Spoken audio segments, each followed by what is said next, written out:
రోజుల నుంచి ఇంతవరకు వరద బాధితులకి సహాయం అందేయాలి. పాలు ప్యాకెట్లు కానీ, ఫుడ్‌కేనేం అందల. గవర్నమెంట్ చాలా నిర్లక్ష్యం చేస్తుంది సార్ ఈ విషయంలో. ఎవడు 4 రోజులు పట్టించుకునే నాదులు కూడా లేదు. మా సింగనగర్ అమెరికన్ హాస్పిటల్ ఏరియా. 4 రోజుల నుంచి పట్టించుకునే నాదులు లేడు. కరెంట్ లేదు. అధికారులు ఎవరు పట్టించుకోవట్లేదు. ఇది చాలా దారుణంగా ఉంది. అంటే కరెంట్ లేదంటే మరి కరెంట్ సప్లై అయితే ఇది వాళ్ళు స్టాక్ అవును, చాలా ఘోరంగా ఉంది. అధికారులు అసలు ఫుడ్ కానీ, భోజనం కానీ, పాలు ప్యాకెట్లు కానీ ఇచ్చే నాదులు లేడు. ఎప్పటి నుంచి ఉంటారు మీరు ఇక్కడ? 10 సంవత్సరాల నుంచి ఉంటున్నాం. ఇంతకు ముందు ఎప్పుడైనా వరద ఇట్లాంటిది లేదు, ఇప్పుడే వచ్చింది. 10 సంవత్సరాల నుంచి ఇక్కడే ఉంటున్నాం.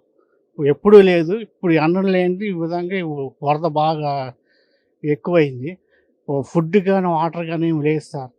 మాకెవరు అందివ్వాల. అది పట్టించుకునే నాదులు లేడు. ఉంటాం. రైస్ డిపో అనుకుంటా. రైస్ డిపో కదా, rice traders. Rice traders. So మొత్తం కూడా చూస్తున్నాం, బియ్యం మొత్తం కూడా మునిగిపోయాయి సార్. అవును, 5 అడుగులు వచ్చేసాయండి షాప్ మొత్తానికి.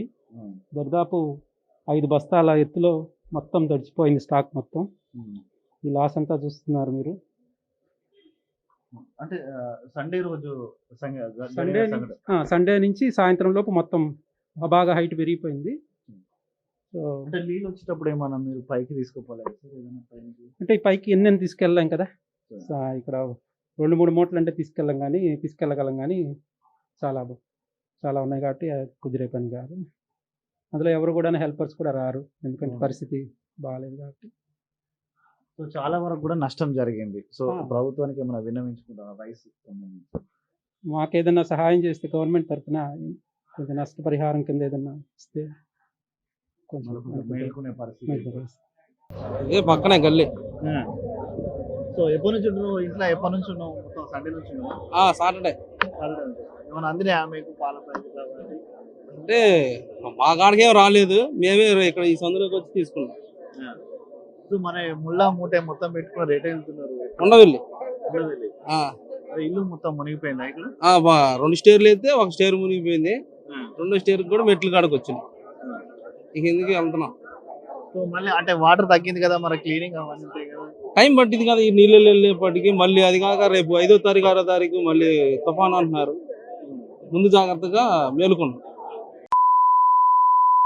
అవసరమా అంటే ఎవరిని పరామర్శ ఇచ్చారు ఇప్పుడు దాకా 3 రోజుల నుంచి? నేను మాడిది బాగోదు, ఇక బూతులు వస్తాయి. సో ఎన్ని రోజులు అవుతుంది బాబు? 4వ రోజు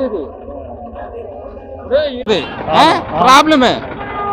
ప్రశాంతంగా వాళ్ళకి అందించి ప్రశాంతంగా కావాల్సినవి చేస్తే ఏ బాధ ఉండదు. మొత్తం మునిగిపోయిందమ్మా. ఎటు పోతున్నావు? మళ్ళీ ఊరికి వెళ్ళిపోతాం. ఊరికి వెళ్ళిపో. అయ్యో మరి సొంత ఇల్లు ఒకేనా ఉంది కదా ఇల్లు? ఇంకేం చేస్తాం, మునిగిపోతే అంతా. సో ఆదివారం నుంచి ఇక్కడనే ఉంటున్నారా? ఆదివారం అంటే వరద కొంచెం తగ్గింది కదా, మళ్ళా తగ్గిన కరెంట్ అవి లేవు అండి, నీళ్ళే లేవు. పిల్లలు ఏమైనా ఉన్నారమ్మా? చిన్నపిల్లలు లేరు, పెద్దోళ్ళు.